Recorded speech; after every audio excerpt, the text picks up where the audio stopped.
Hello 18! Welcome back to my channel. Thank you for clicking this video. Tila ba desperada o desperado na raw ang Bloom dahil ito nga gumamit sila ng AI na screenshot mula sa ibang concert ng isang singer. Dahil ito ay pinapalabas ng Bloom na ito raw ang kuha ng huge crowd ng Bloom sa kakatapos lamang na Summer Sonic performances ng BINI sa Japan. Pero ang crowd na to ay piki di umano, AI di umano para lamang makipagkompetensya sa 18 ng SB19 sa Japan. Kung totoo man ang issue at usapin na to, grabe naman desperado ang Bloom para gumamit ng AI para malampasan ang crowd ng 18 para sa SB19 Summer Sonic performances. Wag namang ganyan.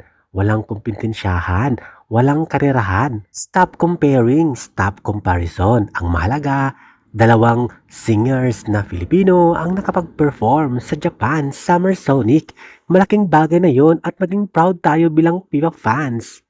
Ito nga ay kuha sa post ni Edward Cortez. Photo courtesy niya.